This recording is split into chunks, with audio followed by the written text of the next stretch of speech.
conclude the press conference from there.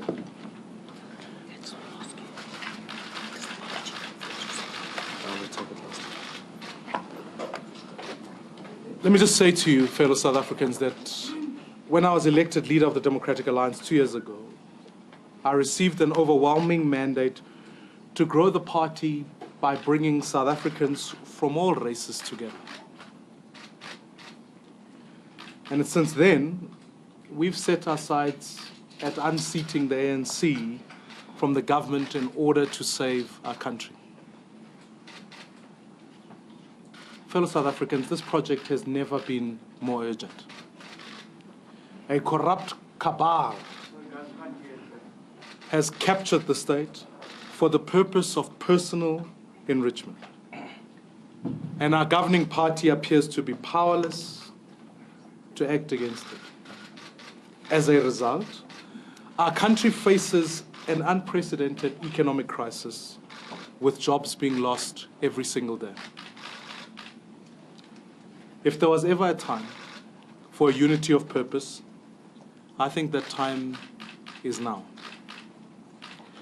It is therefore deeply unfortunate that over the last few weeks, we have expended energy dealing with Helen Zille's tweets on the 16th of March and the fallout that has resulted from it. Let me say this from the outset.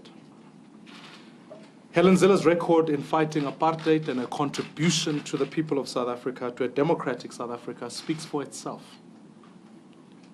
But there's absolutely no question that her tweet and subsequent defense of it did damage to race relations in our country and set us back as a party.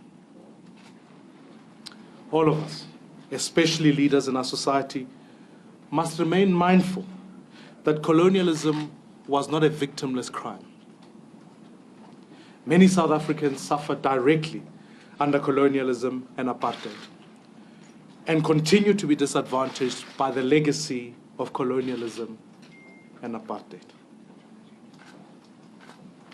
I was personally angered by the tweets that were put forward by Helen Zille, and I know many others were as well. This is why I took immediate action to correct the impression that these were the views that were held by the DA. I wanted people to understand that, and without doubt, that under my leadership, the DA is working hard to reconcile South Africans, black and white, in pursuit of a common vision of progress and prosperity for all. And over the last few weeks, I've had several engagements with Helen Zille on the subject of her tweet. We haven't always agreed on everything, and this is not necessarily a bad thing.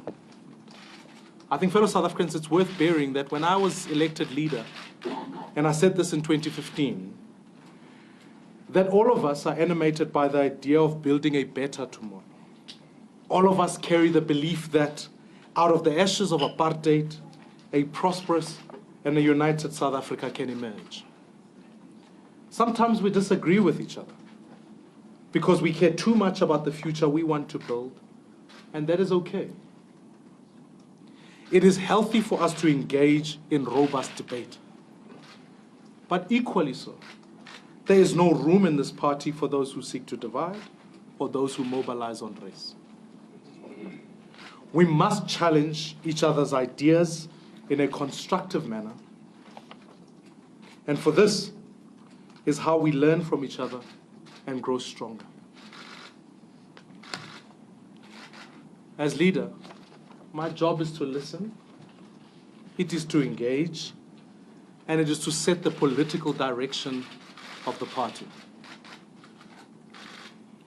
In the course of our engagements, Helen Zille realized that her tweet and some of the communication that followed was hurtful to many people, and particularly black South Africans.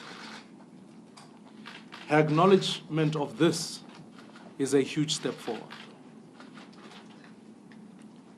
It is important to me that Helen offered offered the South African public a fulsome and an unqualified apology. And I'm glad to say that she is now prepared to do that. Her willingness to admit wrongdoing and apologize is a quality that I believe sets her apart from many other political leaders in our country. Equally so, Helen has agreed that in the best interest of the party, for her to vacate her position on all decision-making structures of the party, including the Federal Executive, Federal Council, and Provincial Council. In addition, her political communication from this point onwards will focus on matters relating to the Western Cape Provincial Government, where she will remain Premier. If she wishes to communicate on any other political issue, she will abide by the sign-off process and protocols of the Democratic Alliance. Fellow South Africans, our nation has a proud history of reconciliation. And we must, wherever possible, put aside our differences in pursuit of a common good. I believe this agreement, in fact, allows us to draw a line under what an unfortunate episode and to move on in the best interests of all South Africans. This has not been an easy decision. And I think the alternative would be for us as a party to be embroiled in a protracted legal battle and lead up towards the 2019 election. I have no doubt that this, in fact, would have caused further damage into the organization had we embarked upon it, to the detriment of the South Africans and ultimately to the detriment of the project of leading a reconciled democratic center of non-racialism and constitutionalism. We've made a massive progress in the last few years, particularly in the cities that we've won in 2016 election and now in a coalition government have the responsibility to govern in Joburg, Tshwane, and Nelson Mandela Bay. And South Africans are beginning to see the good fruit that comes out of clean government, of better services being rolled out for all, and particularly for the poor and marginalized.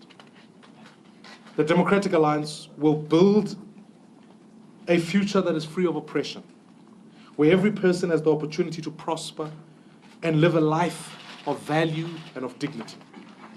This, fellow South Africans, is our historic mission, and we need to redouble every effort to make it a reality. I'm going at this point pause and hand over to Helen. Thanks very much, Musi. I'll take that. Are you able to hear me at the back? I've never seen such a press scrum ever before. Good.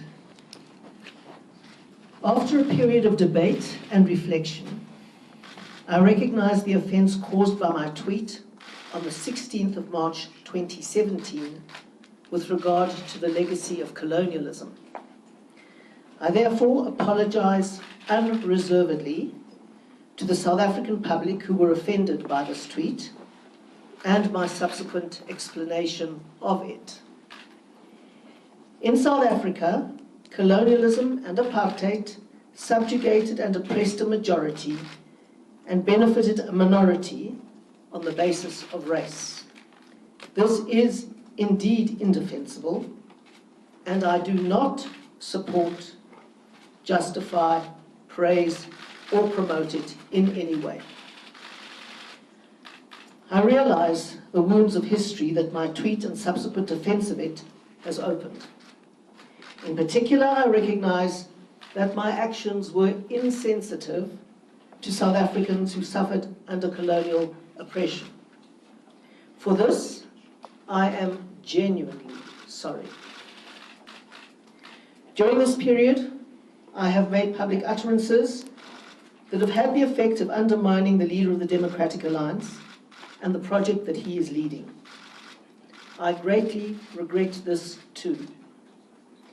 Zille and Maimane is the democratically elected leader of the DA, and we must all get behind his leadership. My intention now is to do everything I can to restore public trust that has been eroded. Now more than ever, we need to unite behind a shared vision of one nation with one future. And that's what I have to say.